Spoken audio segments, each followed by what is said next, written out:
거룩한 산 제사, 우리 삶의 예배라고 하는 부분을 같이 나누도록 하겠습니다.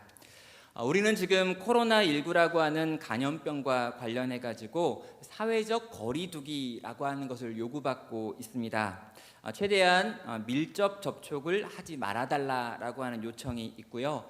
저희 교회는 또 저희 교단은 그런 요청을 받고 우리가 한 자리에 모여서 예배하는 것이 너무너무 좋지만 한 자리에 모여 예배하는 것이 어쩌면 서로의 건강에 문제가 될 수 있다라는 생각을 가지고 이렇게 흩어져서 하나님을 예배하고 있습니다. 그런데 성도 여러분, 제가 이렇게 한 2주 또 주중 예배까지 합치면 이 3주를 해보니까 이건 약간 못할 짓 같습니다. 최대한 빨리 이런 사항들이 해결되어지고 우리가 함께 하나님을 예배하고 함께 하나님 앞에 나아가고 서로의 얼굴을 보고 약간 침이 튀는 일도 있고 악수도 하고 이렇게 껴안고 사랑의 입맞춤으로 무난할 수 있는 그런 날들이 속히 오기를 바라는 마음이 점점 커가는 것 같습니다. 저만 그런 게 아니죠? 여러분도 그러신 거죠? 예. 아멘입니다. 예, 그래서 이 시간에 저희가 어떤 말씀을 나눠야 될까라고 고민을 하다가 이 예배라고 하는 주제를 좀 계속해서 살펴보겠다라는 생각이 들었습니다. 그래서 지난주에는 예배의 어떤 형식이나 장소나 시간의 문제가 아니라 예배의 중심에 어떤 것이 있어야 되는가라고 하는 이 중심을 살펴보았습니다. 예배는 하나님을 향한 것이어야 합니다. 하나님 아버지가 이 예배를 받으실 유일한 분이신 거죠. 그리고 이 예배에 나아갈 때 우리는 성령님을 의지해서 나아갑니다. 그리고 성자 예수 그리스도의 이름으로 나아가는 거죠. 예배 안에 있는 이 삼위일체 하나님에 대한 것들을 우리는 늘 생각하고 기억하면서 하나님을 온전히 예배할 수 있는 것입니다. 시간이나 장소의 문제가 아닙니다. 어떤 형식을 가지고 있느냐의 문제도 아닙니다. 예배에서 가장 중요한 것은 내가 누구를 바라보며 누구와 함께 그곳을 향해 나아가는가라고 하는 데 있다라는 것이 지난주에 나눴던 내용이죠. 자, 이 시간에는요, 그렇게 예배의 중심이 삼위일체 하나님이다라고 하는 걸 알게 된 우리 성도님들과 함께 예배의 다양한 형식이 있는데 이 세 가지 정도의 종류가 있고 그 종류 중에 한 가지인 이 삶의 예배라고 하는 측면을 같이 나눠보려고 합니다. 그러면 성경에는요, 예배에도 다양한 종류가 있다라고 이야기합니다. 그리고 이러한 예배의 다양한 종류에 대해서 한국교회는 잘 배우지 못하고 정리하지 못한 부분들이 많습니다. 예배가 뭐냐라고 물어보면 가장 먼저 떠올리는 게 교회에 와가지고 주일 11시 10시 반도 아니고 2시도 아닙니다. 11시가 꼭 예배입니다. 그래가지고 주일날 11시에 교회에 와가지고 드리는 그 예배를 가장 먼저 대부분의 사람들이 떠올리는 것이죠. 여러분, 그건요, 예배의 전부가 아니라 예배 중에 하나인 공적인 예배를 말할 때 바로 그걸 떠올리셔야 되는 겁니다. 특정한 시간에 특정한 장소에 모여 특정한 형식을 가지고 하는 공동체적인 예배가 우리가 떠올리는 대부분의 예배가 되는 것이죠. 그런데 성경에는요, 그 외에 다른 종류의 예배들도 있다라고 말하고 있습니다. 첫 번째로 히브리서 13장 15절을 보면은요, 거기에 개인 예배의 모습이 나와 있습니다. 그러므로 우리는 예수로 말미암아 항상 찬송의 제사를 하나님께 드리자. 이는 그 이름을 증언하는 입술의 열매니라라고 말합니다. 보면은요, 여기에 항상 찬송의 제사를 하나님께 드려야 합니다라고 말하고 있습니다. 근데 여러분, 항상 어떻게 우리가 예배할 수 있습니까? 이건 개인이 때와 시간과 장소를 떠나서 어느 때든지 하나님을 예배할 수 있다라고 하는 걸 보여줍니다. 또 우리가 가정에서 가정 예배를 드리는 것도 마찬가지입니다. 우리가 시간을 정해놓지 않고 따로따로 자기들이 원하는 시간에 예배할 수 있는 것도 이것 때문이시죠. 하나님께서는 하나님의 백성들에게 특별한 특권을 하나 주셨는데 어느 때건 어떻게건 하나님을 예배할 수 있고 찬양과 기도와 말씀이라고 하는 것으로 그분께 나아갈 수 있다라는 부분입니다. 우리는 집에서 혼자, 길에서, 회사에서, 학교에서 하나님을 예배할 수 있는 예배자다라고 하는 걸 기억해야 하는 것이죠. 또 또 여러분, 우리가 기억하고 있고 많이 생각하는 공동체적인 예배도 이 중에 하나입니다. 골로새서 3장 16절을 보면요, 그리스도의 말씀이 너희 속에 풍성히 거하며 모든 지혜로 피차 가르치며 권면하고 시와 찬송과 신령한 노래를 부르며 감사하는 마음으로 하나님을 찬양하고 라고 되어 있습니다. 여기 보면 피차 가르치고 권면한다라고 하는 내용이 나오면서 한 사람이 예배하는 것이 아니라 여러 사람들이 함께 예배하고 있는 어떤 모습들을 보여주고 있습니다. 여기서는요, 하나님의 말씀이 위로부터 아래로 선포되어지고 있습니다. 그리고 서로 옆에 있는 지체를 바라보면서 피차 가르치고 권면하는 일들이 일어나고 있습니다. 그리고 그들이 가지고 있는 입술로 시와 찬송이라고 하는 걸 가지고 노래를 만들어서 하나님을 향해 올라가고 있는 일도 있죠. 그러니까 말씀이 임하고 우리는 서로 가르치고 돌보며 그 하나님을 향하여 찬양과 기도로 올라가고 있는 이러한 요소들을 다 갖춘 공적인 예배의 모습이 있다는 것이죠. 그리고 마지막 차원에 있는 예배가 뭐냐면요, 위에 있었던 이 두 가지 예배의 결과로 드려지는 삶으로 나타나는 예배가 있는 것입니다. 이것을 삶으로 드리는 예배, 삶의 예배다라고 이야기를 하죠. 로마서 12장 1절 우리가 읽었던 부분입니다. 그러므로 형제들아, 내가 하나님의 모든 자비하심으로 너희를 권하노니 너희 몸을 하나님이 기뻐하시는 거룩한 산 제물로 드리라. 이는 너희가 드릴 영적 예배니라 라고 말하고 있습니다. 그러면 삶의 예배가 어떤 것을 말하는지 오늘 본문을 통해서 1절과 2절과 3절에 있는 내용을 가지고 조금 더 깊이 살펴보는 시간을 갖도록 하겠습니다. 성도 여러분, 저는요, 어렸을 적에 예배가 싫었습니다. 늘 예배가 왜 이렇게 많을까라고 하는 생각을 했고, 제가 이제 목회자 자녀다 보니까 그 예배를 빠질 수가 없는 게 너무너무 원통한 일 중에 하나였습니다. 왜 이렇게 예배는 늘 똑같을까? 왜 이 예배는 이렇게 지겨울까? 이 짧은 시간인데도 불구하고 이 시간을 견디기가 왜 이렇게 힘들까라고 하는 생각을 했었죠. 그런데 막상 예배당에 모일 수가 없는 상황이 되니까 이게 참 아니구나라는 생각이 들었습니다. 이전에는 예배를 드리는 것이 마치 의무라고 생각을 했습니다. 예배를 드리는 것은 큰 짐이라고 여겼어요. 그런데 문득 예배를 드리는 것이 엄청난 특권이구나라고 하는 생각을 하게 됩니다. 하나님 앞에 다른 성도들과 함께 나아가 예배할 수 있는 것, 또 길을 가면서 하나님을 찬양할 수 있는 것, 그리고 나의 삶 전체가 하나님께 드려지는 예배가 될 수 있다는 것은 성도에게 주어진 엄청난 특권인 것입니다. 하나님께서 우리를 하나님의 백성으로 부르신 다음에 우리에게 주신 놀라운 것 중에 하나가 하나님을 예배할 수 있다는 것, 하나님을 예배하는 예배자로 살아갈 수 있다는 것이다라는 것을 하나님의 말씀을 통해서 날마다 깨닫고 이런 상황을 통해서 다시금 생각하게 되는 것입니다. 하나님께서 우리에게 특권으로 주신 이 예배를 다시금 누릴 수 있는 저희가 되기를 바랍니다. 하나님의 크신 은혜 속에서 우리에게 놀라운 선물을 주셨는데 이 선물을 의무처럼 생각하고 하지 않으면 안 되는 짐처럼 여기고 살아갔던 것을 회개하고요, 다시금 모여서 함께 하나님을 예배하기를 기대하고 소원하고 열망하면서 이 예배의 특권을 누리실 수 있는 우리 성도 되시기를 주의 이름으로 축원합니다. 자, 이제 이 로마서 12장으로 좀 넘어가 가지고 이 삶의 예배를 좀 살펴보도록 하겠습니다. 이 로마서 12장 1절부터 3절의 말씀은 이 로마서라고 하는 책 전체에서 대단히 중요한 전환을 담고 있습니다.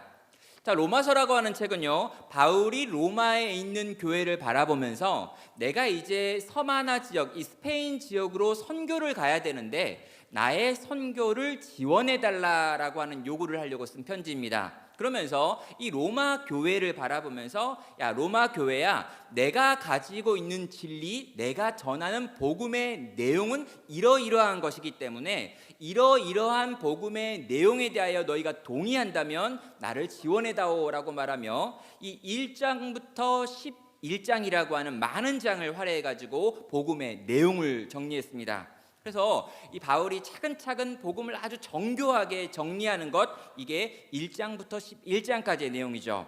자, 그렇듯 이 진리에 대하여, 복음에 대하여, 기독교 교리에 대하여 정리한 다음에 이 교리에 대한 정리가 끝난 11장을 지나가 가지고 12장부터 16장까지에 걸쳐서 이 진리를 아는 사람들은 이렇게 살아갑니다라고 하는 이 실천, 행함의 문제를 다루는 것이 12장부터 16장까지의 내용입니다. 그런데 이 큰 진리와 삶이라고 하는 부분, 이 교리와 실천이라고 하는 부분의 중간에 딱 끼어 있는 게 바로 로마서 12장 1절로 3절의 말씀이라는 거죠. 이론과 그 이론에 따른 실천을 말하는 바울의 이 사이에 뭐가 있는가라는 걸 살펴봤더니 이 삶의 예배라고 하는 오늘 우리가 읽었던 이 부분이 나오는 것입니다. 자, 너희가 이제까지 많은 것들을 배웠다. 내가 너희에게 많은 것들을 설명했다. 그리고 너희가 이제 이 많은 것들에 대하여, 이 진리에 대하여, 이 기독교의 핵심에 대하여 인정하고 믿게 되었다면 이 믿음을 가진 너희는 이제 이렇게 살아야 합니다 라고 말하면서 그 첫 번째로 오늘 우리가 읽었던 이 삶의 예배라고 하는 걸 강조한다는 것이죠. 성도 여러분, 오늘날 많은 교회들이 삶이 중요하지 뭐 그렇게 배워야 될 게 많으냐라고 말하는 경우들이 있습니다. 많이 배우면 머리만 커져서 뺀질뺀질해서 일과 봉사를 안 한다라고 하셨던 분들이 늘 교회 안에 계셨던 것 같습니다. 그래서 성경을 알아야 된다라고 이야기는 합니다. 그래서 성경을 통독하고 기도를 세게 하고 전도를 열심히 하며 목사가 시키는 걸 잘 지켜 행하는 순종의 사람이 되면 좋은 성도다라고 부르는 경우들이 많이 있었죠. 그런데요, 교회 안에서 하나님의 말씀인 진리를 잘 배우지 못하면 어떤 일이 벌어지는지를 오늘 우리는 지금 경험하고 있습니다. 무엇입니까? 이단의 세력들이 발흥하는 것이죠. 여러분, 신천지라고 하는 이단에 대해서 우리가 너무 요즘 많이 듣고 있습니다. 그런데 이 신천지의 가장 큰 특징이 뭐냐면 전도의 대상자가 기존 교회 성도라고 하는 것입니다. 그래서 그는 전도라고 이야기하지 않고 포교라고 이야기를 하지요. 여러분, 그들은요 다양한 방법으로 교회에 이미 출석하고 있는 사람들을 포섭해가지고 그들을 자기의 이단으로 데리고 가고 있습니다. 그리고 그들에게 신천지의 교리를 가르치고 있죠. 여러분, 이 신천지의 교리를 얼마나 열심히 가르치느냐? 여러분, 6개월이 넘는 시간 동안 가르치고요, 하루에 3시간씩 일주일에 4번 6개월을 가르친 다음에 그걸 가지고 시험을 봐서 시험의 점수가 통과한 사람을 자기 교회의 회원으로 받아들입니다. 그러니까 등록 과정이 그런 거예요. 그러니까 나눔교회처럼 뭐 4주에 새가족 교육을 마친 다음에 이 새가족 교육 과정을 다 마치고 5주차에 그걸 다 인정하는 사람들을 교회에 받아들이는 이런 수준이 아니라 일주일에 2시간씩 4번 6개월 동안 교육받고 시험을 봐서 통과하고 시험에 떨어지면 재시험을 보고 이래가지고요 그 초신자라고 하는 사람이 될 수 있다는 겁니다. 그리고 그 시험을 통과한 사람들이 지금 모여가지고 뭐 얼만 명, 26만 명 이런 이야기를 하고 있고 교육생까지 포함했더니 30만 명이 넘는다라는 말을 하고 있는 것이죠. 사랑하는 성도 여러분, 교회가 가르치지 않았고 배우지 않았고 진리가 무엇인지 잘 정리하지 못했기 때문에 이런 일들이 벌어지는 것입니다. 성도 여러분, 노파심에 또 한번 말씀을 드립니다.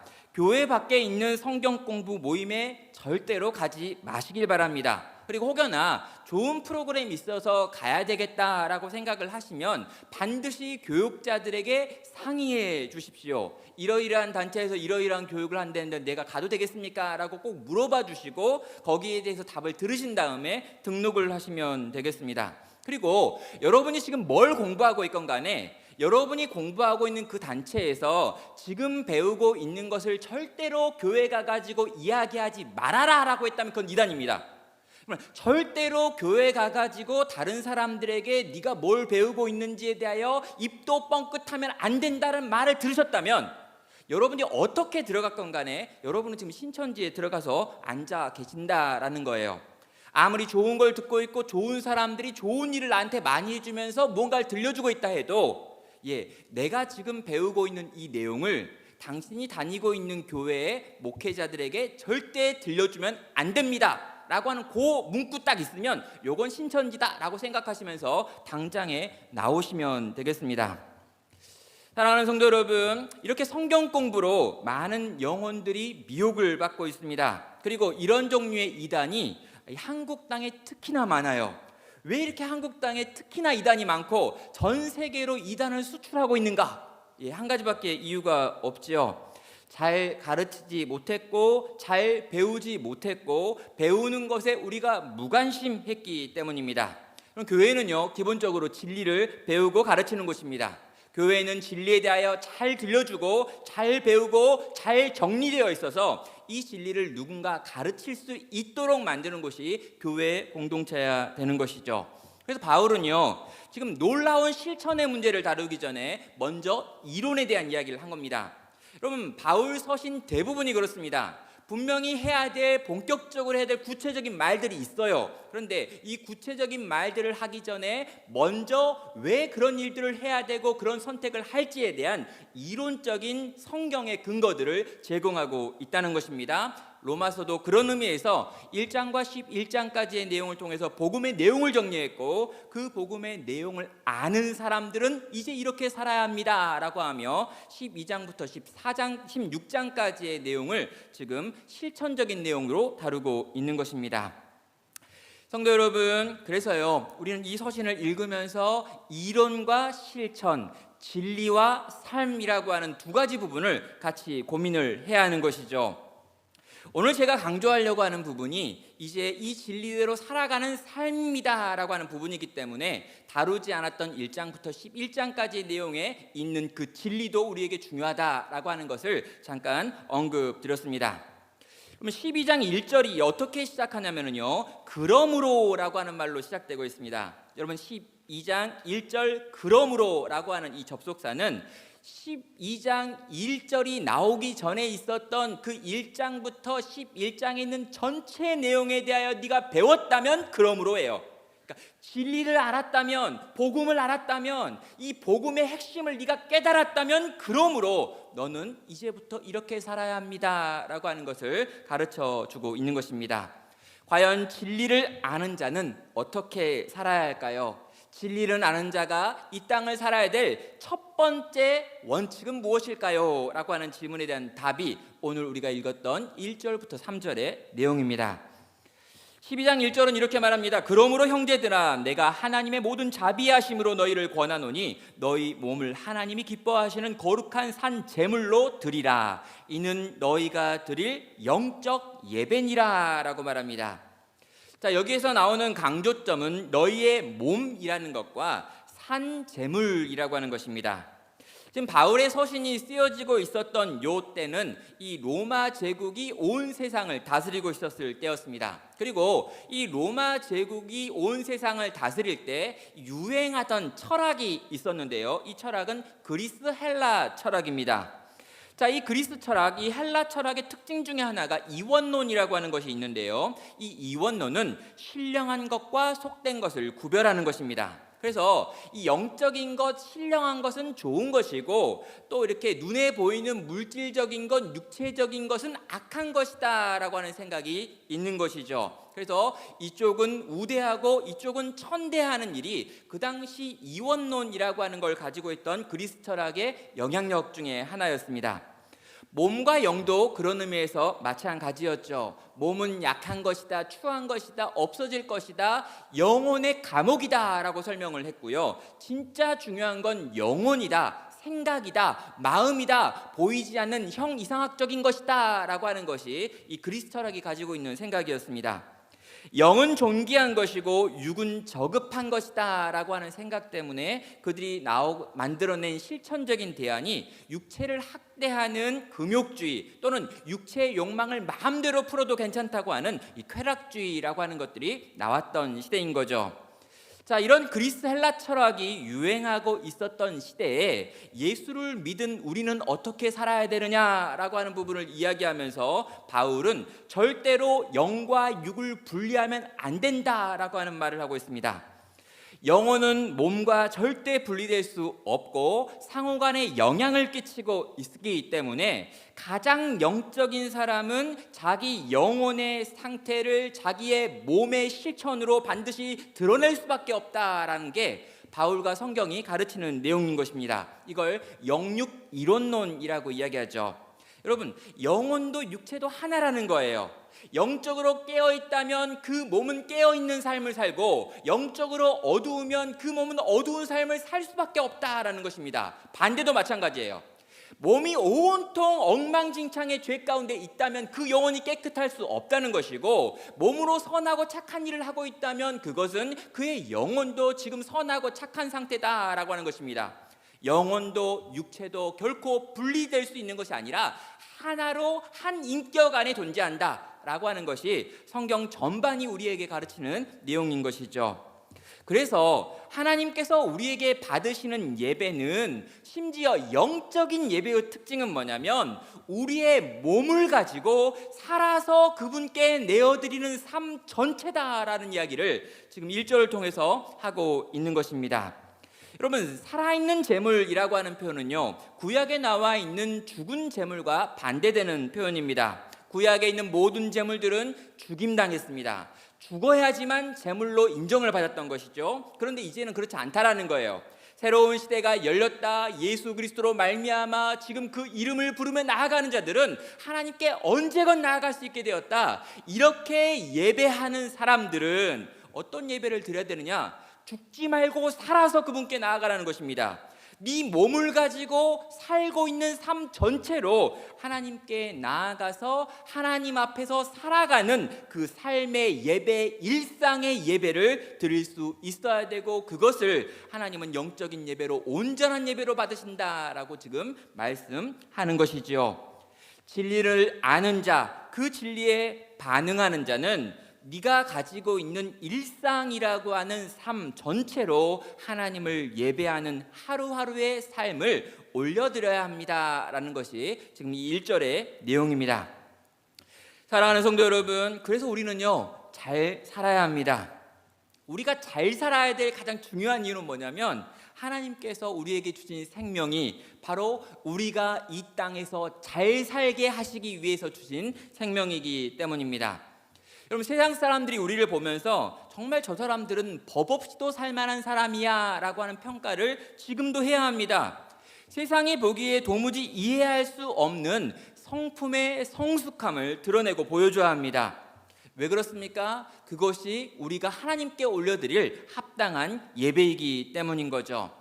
여러분, 개인적으로 하나님을 찬미하는 삶을 살 수 있습니다. 교회가 함께 모여가지고 하나님께 드려지는 공동체적인 예배도 우리는 드려야 합니다. 그런데 이 개인적인 하나님께 드리는 찬미의 예배와 또 공동체적으로 함께 드리는 그 예배가 어떤 결과를 낳아야 되느냐라고 묻는다면요, 우리가 그렇게 정말로 하나님을 예배하고 있다면, 개인적으로 하나님을 찾고 하나님께 기도하고 하나님을 찬양하고 큐티를 통해 말씀을 듣고 가정이 모여서 그렇게 하나님을 사랑하는 고백을 하고 있다면, 또 온 교회가 모여가지고 참된 진리를 듣고 그 진리에 반응하여 함께 나아가 하나님을 찬양하고 기도하는 일들이 계속해서 일어나고 있다면, 그 일의 결과는 나라고 하는 사람의 인격, 나라고 하는 사람의 성품, 나라고 하는 사람의 일상 속에서 하나님을 기쁘시게 하는 일들이 끊임없이 일어나는 삶의 예배가 나타난다는 것입니다.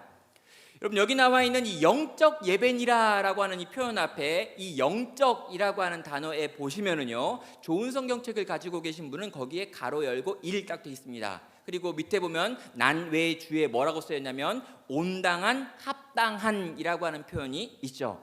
여러분, 이게 있는 성경이 좋은 성경, 없는 성경은 나중에 바꿀 때 꼭 바꿔야 될 성경이라고 생각하시면 되겠습니다. 여러분, 원어로는요, 합당한이라고 하는 단어가 있습니다. 하나님이 받으실 만한 예배라는 거예요. 하나님이 받으시고 좋아할 만한 예배가 바로 그 예배라는 거죠. 개인적으로 정말 예배를 잘 드립니다. 또 공동체적인 예배에 너무너무 잘하고 있습니다. 그러나 삶이 엉망진창이라면 그 엉망진창인 삶은 하나님이 받으실 만한 온당한 예배, 합당한 예배가 될 수 없다라고 하는 것으로도 이해할 수 있는 것이죠.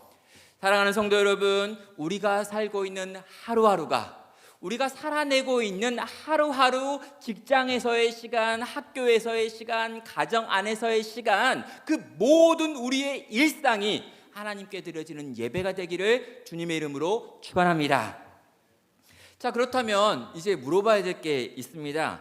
어떻게 우리의 일상을 하나님께서 받으실 만한 예배로 만들 수 있을까요? 라고 하는 질문이죠. 그래서 나오는 게 2절과 3절의 내용입니다.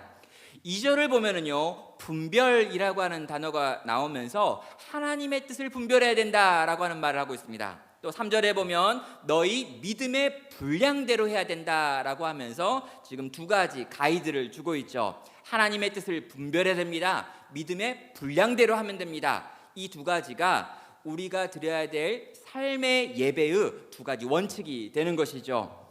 첫 번째, 이 분별을 좀 살펴보겠습니다. 너희는 이 세대를 본받지 말고 오직 마음을 새롭게 함으로 변화를 받아 하나님의 선하시고 기뻐하시고 온전하신 뜻이 무엇인지 분별하도록 하라 라고 말합니다. 여기 명령은 분별해야 된다라고 하는 것이죠.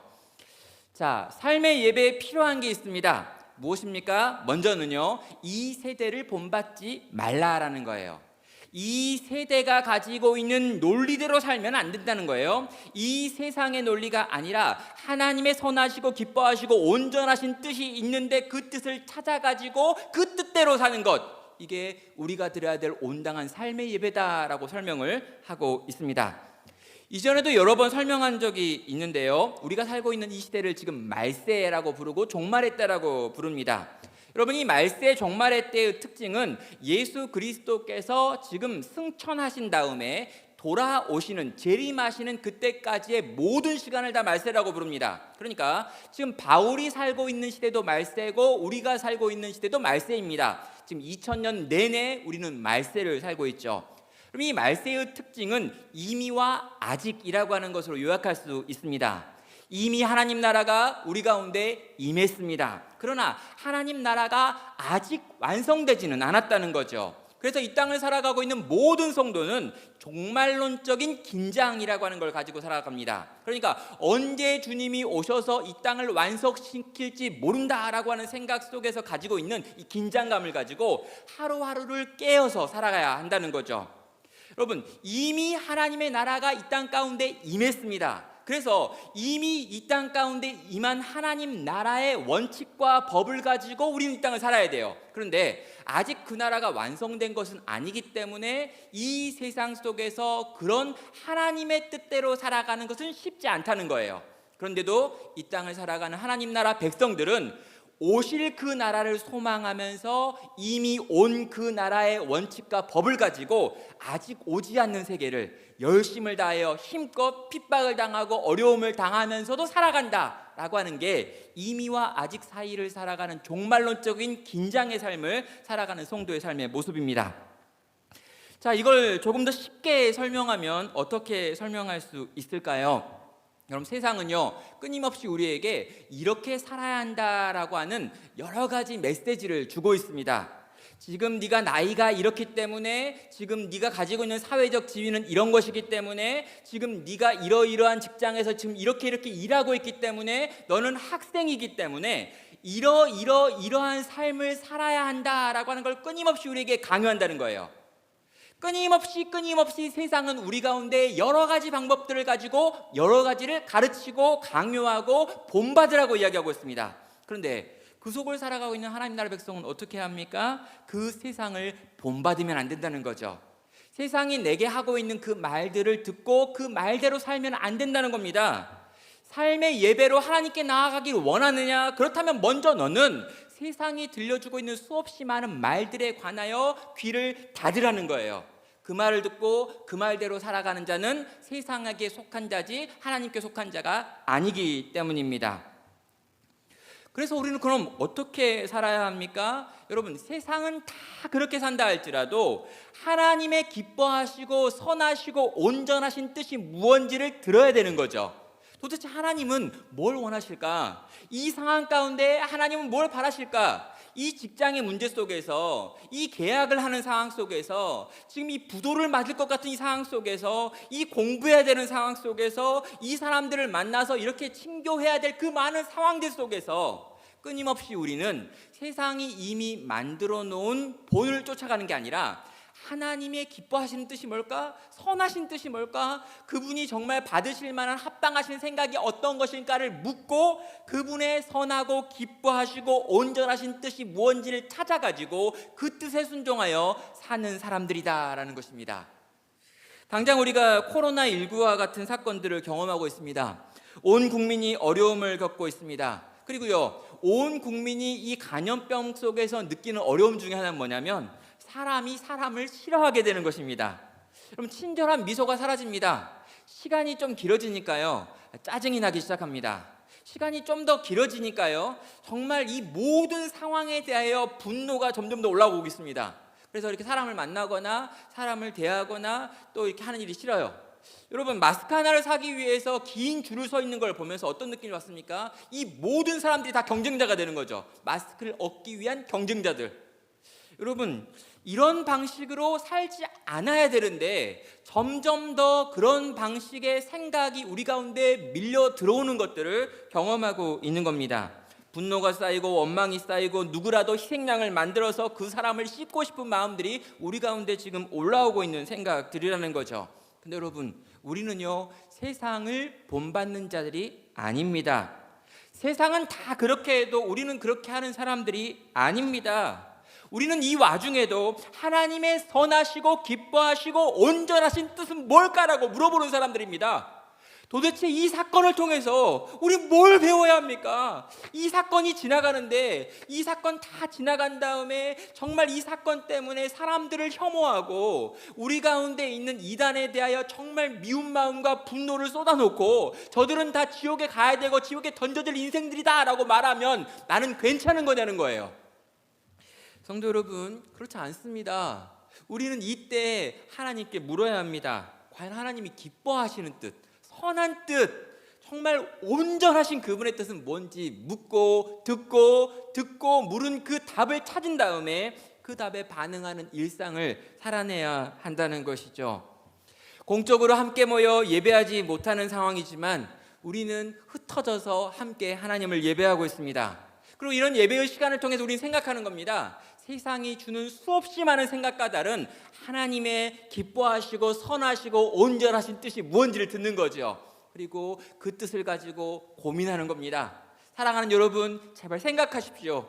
사람들이 말하는 대로 생각하는 게 아니라 하나님이 뭘 원하실까를 고민하시면서 생각하십시오. 그리고 그 생각을 나누고 그 생각으로 가르치고 그 세상 생각을 전하는 방식, 그리고 그 생각을 실천하는 방식으로 하루하루 하나님께서 받으실 만한 예배의 삶을 사시는 여러분 되시기를 주의 이름으로 축원합니다.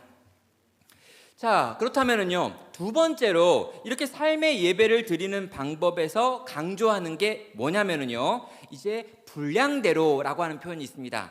첫 번째는 분별이었다면 두 번째는 그 믿음의 분량이었죠. 자, 왜 이런 이야기를 하는 걸까요? 하나님의 친절한 배려하심입니다. 저는 이런 부분을 볼 때 정말 하나님께서 우리 인생을 잘 하시는구나. 그리고 또 바울이 이 편지를 쓰고 있기 때문에 야, 바울은 인간이 얼마나 약한지 너무나 잘 아는구나 라는 생각을 할 때가 있습니다. 3절은 이렇게 말합니다. 내게 주신 은혜로 말미암아 너희 각 사람에게 말하노니 마땅히 생각할 그 이상의 생각을 품지 말고 오직 하나님께서 각 사람에게 나누어 주신 믿음의 분량대로 지혜롭게 생각하라 라고 말하고 있습니다. 여러분, 여기에 마땅히 생각할 그 이상의 생각을 품지 말라라고 하는 말은 무슨 말일까요? 그리고 주신 믿음의 분량대로 지혜롭게 생각하라 라고 하는 건 또 어떤 뜻일까요? 왜 갑자기 그 이상의 생각이라는 게 등장을 하는 거고 믿음의 분량이라는 게 등장하는 걸까요? 자, 하나님의 뜻이 우리 가운데 들려졌습니다. 하나님의 기뻐하신 뜻이 나타났어요. 근데 여러분, 하나님의 기뻐하신 뜻을 딱 보고 그 뜻에 우리가 즉각적으로 순종할 수 있느냐라고 한번 물어봐야 되는 거죠. 제가 이전에 선교단체 활동을 할 때 선교단체 후배 중에 한 명이요, 자기는 예수님을 절대로 열심히 믿는 사람은 되지 않겠다라고 이야기를 했습니다. 아니, 예수님을 믿긴 믿되 열심히는 안 믿겠대요. 그래가지고 왜 열심히 안 믿으려고 하는데? 라고 했더니 그 친구가 했던 말이 뭐냐면, 그러면 하나님께서 나한테 순교하라고 할까봐, 이런 이야기를 하는 거예요. 그러니까 하나님께서 나한테 순교하라고 할까봐 열심히 안 믿겠다는 거예요. 그래서 제가 그런 이야기를 했죠. 하나님께서 너에게 순교하라고 절대 안 할 거니까 일단 열심히 믿어봐, 이런 이야기 했습니다. 그리고 여러분, 정말 열심히 믿는 믿음이 생기고 그 믿음을 가진 자에게, 순교를 감당할 수 있는 자에게 하나님은 순교를 명령하시지, 이 순교할 능력이 없고 힘도 없는 자에게 순교를 명령하셔가지고 그로 하여금 아무것도 할 수 없는 자가 되지 않게 할 거라는 믿음이 저에게 있는 것이었습니다. 그럼 바울이 이 편지를 쓸 때 상황은 굉장히 복잡했습니다. 삶의 예배를 드려야 합니다 라고 하는 말을 듣고, 하나님의 기뻐하시고 선하신 뜻이 무엇인 줄 분별해야 합니다 라고 하는 말을 들으면, 그 말을 들은 성도 가운데 믿음이 연약한 자들은 어떤 생각을 하냐면, 그럼 나보고 죽으라고요? 그럼 나도 순교하라고요? 그럼 나도 이 믿음 때문에 끌려가가지고 저기서 고문을 당하고 갇히고 내 모든 걸 다 빼앗겨야 한다고요? 라고도 생각할 수 있던 상황이라는 거죠. 그런데 바울이 혹시나 그런 생각을 하는 사람이 있을까봐 여기에 추가하고 있는 말이 뭐냐면, 바로 그 이상의 생각을 품지 말라는 겁니다. 그럼 마땅히 네가 생각해야 될 게 있어. 그런데 그 마땅히 생각해야 될 그 이상의 생각까지 품고 그 다음에 걱정하고 근심하고 두려워함으로 나는 그렇게 못 살겠어요 라고 말하면서 도망가지 말라는 거예요. 뭐라고 얘기합니까? 오직 하나님께서 각 사람에게 나누어 주시는 믿음의 분량이 있는데 그 분량에 맞게 지혜롭게 살면 되는 거야 라고 말하고 있는 거죠. 성도 여러분, 이게 우리에게 주는 자유이기도 하고요, 하나님께서 우리를 얼마나 배려하고 계시는가 라고 하는 걸 알게 되는 부분이기도 합니다. 성도 여러분, 각자에게 하나님은 믿음의 분량을 주십니다. 감당할 만한 내용들을 주신다는 거예요. 그리고 감당할 만한 분량에 맞춰가지고 무게를 주시는 분이시, 네가 절대 들 수 없는 걸 들려준 다음에 나로 하여금 그걸 떨어뜨리게 만드는 분이 아니라는 것입니다. 성도 여러분, 운동을 만약에 하시게 되면은요, 여러분 운동을 할 때 중요한 건 뭐냐면 그 사람이 할 수 있는 것만큼을 쥐어주고 일단 하게 하는 거예요. 무척 힘들고 어렵지만 감당할 수 있는 걸 줘야지, 처음부터 전혀 감당할 수 없는 무게를 줘버리면 그 사람은 절대 그걸 들 수 없기 때문입니다. 그리고 그 운동을 계속할 수 없죠. 하나님께서 말씀하시는 건요, 각자 그 분량대로 줄 거고 믿음의 분량에 맞춰가지고 무게를 안겨줄 거기 때문에 너는 할 수 있어. 딴 생각하지 말고 그 이상의 생각까지 하지 말고 일단 지금 네 마음에 드는 그거, 네가 할 수 있는 그거에 집중해 라고 이야기하는 거죠. 성도 여러분, 삶의 예배는요, 작은 순종으로부터 시작됩니다. 한순간에 엄청난 순종을 결단하지 않아도 괜찮습니다. 한순간에 내 생명 주님께 드리리 라고 하지 않아도 괜찮습니다. 내 시간의 일부, 내 재능의 일부, 내 관심의 일부, 내가 할 수 있는 믿음의 분량 안에서 지금 내가 해보는 겁니다. 여러분, 한순간에 깊은 바다에 뛰어들라고 한 게 아니에요. 지금 이 순간에 10시간 예배하라 라고 이야기하는 게 아닙니다. 조금씩 더 깊은 곳을 향하여 한 걸음 한 걸음 나아가면 된다, 괜찮아 라고 이야기하면서 지금 한 걸음만 앞으로 나아오라고 하나님은 우리에게 요구하고 계신 것이죠. 하나님께서는 각 사람에게 주신 그 분량대로 신실하게 그로 하여금 삶의 예배를 향해 나아올 것을 요구하고 계신 것입니다. 물론 여러분, 그러다가 순교할 수 있습니다. 여러분, 그러다가 다른 사람이 놀랄 만한 어떤 믿음의 결단을 행할 수도 있어요. 그러나 여러분, 우리의 순교나 그 놀라운 믿음의 결단은요, 그 어떤 경우라도 억지로 하는 것이 아닙니다. 하나님께서 준비시키시고요, 하나님께서 그 마음을 만들어내시고요, 하나님께서 이렇게 훈련을 시켜가지고 그 모든 훈련과 하나님의 개입하심의 결과로 어떤 사람이 그런 위대한 결단도 하는 거지, 절대로 아무런 준비도 시키지 않고 아무런 믿음의 분량도 만들지 않은 상태에서 하나님께서 갑작스럽게 우리에게 명령하시는 그런 종류의 명령은 아니라는 것입니다. 성도 여러분, 아는 만큼 하시면 됩니다. 할 수 있는 만큼 하시면 돼요. 너무 많이 생각하지 마십시오. 이걸 내가 시작을 했는데 끝까지 못하면 어떨까? 끝까지 못해도 괜찮습니다. 그럼 가정 예배를 하라고 그래가지고 막상 9시에 모이기는 모였는데 뭐 할까? 일단 모여서 치킨이나 드시란 말입니다. 아니, 이건 너무 있네요. 그러니까 여러분, 일단 그냥 모이라면 모여보는 거고, 일단 식탁에 모이랬으니까 그냥 식탁에 모여보는 거고, 그냥 영적인 대화를 해보라고 했으니까 영적인 대화를 하기 위해서 내가 알고 있는 몇 마디를 해보는 거예요. 그리고 애들이 다 씹으면 어떡합니까? 애들이 다 씹고 안 들으면 어떡하죠? 들은지 못 들은지 모르겠지만 일단 그냥 말하고, 안 들으면 밥 먹이고 재우고 끝나라는 거예요. 이걸 어떻게 끝까지 할 수 있습니까? 이걸 어떻게 더 완벽하게 할 수 있을까요? 이걸 어떻게 샘플 같은 모습을 보여드릴 수 있을까요? 여러분, 그런 거 고민하다가 시작도 안 하고 시작도 못하고 시작도 못했던 경우가 너무 많지 않습니까? 믿음의 분량대로 할 수 있는 만큼 하시면 됩니다. 그럼 그걸 도우라고 교회가 있는 거죠. 원래는요, 우리가 이렇게 다 흩어져서 가정에서 가장이 예배를 인도하십시오라고 말하면 됩니다. 그리고 그렇게 하는 게 최고 좋은 모습이죠. 근데 그거 하기 어려울까 봐 온라인으로 묶어가지고 같이 이렇게 예배를 드리는 거죠. 교회는 돕는 곳입니다. 목회자는 그걸 지금 도와드리고 있는 거예요. 근데 여러분, 잘 돕겠습니다. 그러니까 힘을 내서 내 삶의 전 영역에서 어떻게 하나님의 선하시고 기뻐하시고 온전하신 뜻을 분별하고 그걸 가지고 할 수 있는 그거, 딱 그거만큼 해볼까 고민하시길 바랍니다.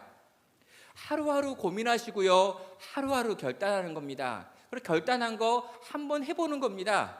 요만큼씩만 가보는 겁니다. 여러분, 요만큼씩 갔는데, 요만큼밖에 안 갔는데 이걸 계속해서 가시면 나중에 내가 상상할 수 없는 자리까지 가 있는 나와 우리를 발견할 수 있을 겁니다.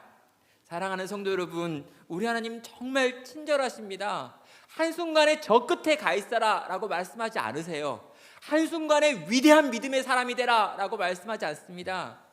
생각할 것 그 이상은 생각하지 말고, 너무 놀라운 거 생각하지 말고, 일단 네가 가지고 있는 믿음의 분량, 네가 가지고 있는 한계, 네가 가지고 있는 연약함, 네가 가지고 있는 수준, 그 수준에서 한 걸음만 앞으로 나아가서 그 선하신 뜻을 이루기 위한 삶을 살아봐라 라고 지금 말씀하시는 거죠.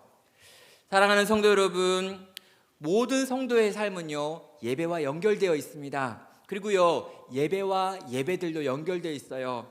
여러분, 개인의 예배가 풍성한 사람이요, 공동체의 예배 속에서 그 풍성함을 더 잘 느낄 수 있습니다. 그리고 개인의 예배와 공동체의 예배에서 하나님을 잘 경험하는 분들이 삶 속에서 하나님을 누리고 나누고 또 하나님의 뜻에 순종하는 삶의 예배도 드릴 수 있지요. 또 여러분, 반대도 마찬가지입니다.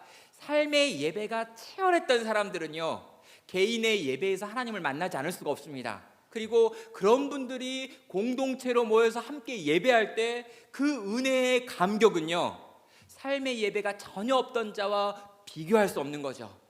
사랑하는 성도 여러분, 모든 예배는 연결되어 있고요, 이 예배가 서로가 연결되어서 우리의 삶을 더 하나님이 기뻐하시는 모습으로 변화시켜 놓을 수 있는 것입니다. 성도 여러분, 함께 모여서 함께 예배할 수 없는 것이 너무나 안타깝습니다. 그리고 조만간 우리는 다시 모여서 예배하게 될 것입니다. 그런데 그 전에 여러분의 개인의 예배가 살아나기를, 여러분의 가정의 예배가 살아나기를 축원합니다. 그리고 여러분의 일상 속에서 하루하루 치열한 영적인 싸움을 싸우면서 세상의 소리가 아니라 하나님의 뜻을 분별해서 이 뜻을 쫓아서 달려가시기를 주의 이름으로 축원합니다. 너무 멀리 너무 많이 가지 않아도 괜찮습니다. 조금씩 그렇게 가다 보면 많이 가 있는 나와 우리를 발견할 것이기 때문입니다.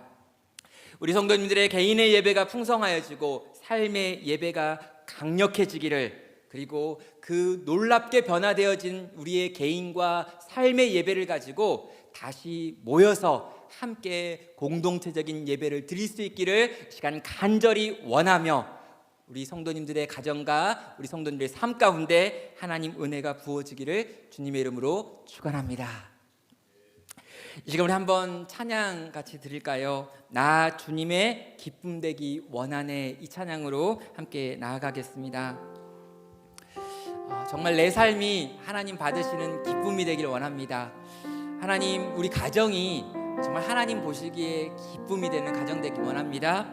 우리 교회가 그런 기쁨이 되게 하여 주시옵소서. 우리의 삶이 하나님 받으실 만한 것 되게 하여 주시옵소서. 우리의 예배를 회복시켜 주시고 우리의 찬양을, 우리의 기쁨을 회복시켜 주시옵소서. 함께 찬양하겠습니다.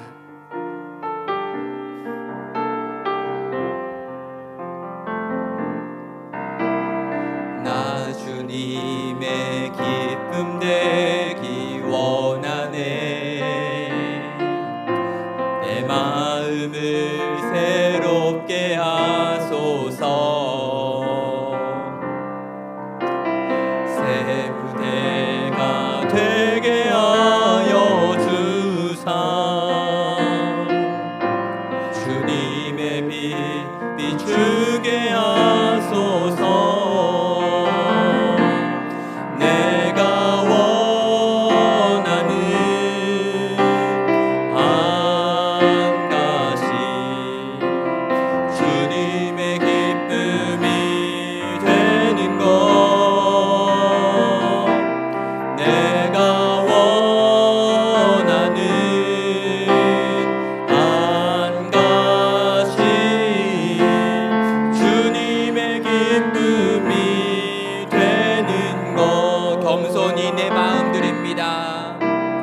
겸손히 내 마음 드립니다.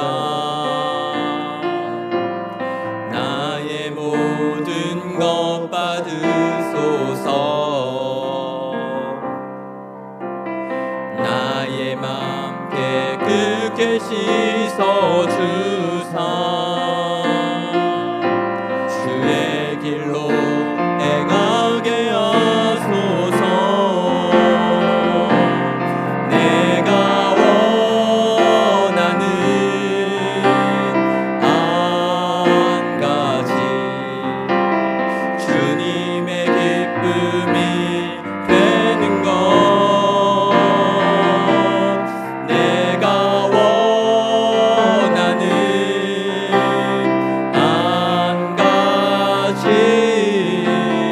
주님의 기쁨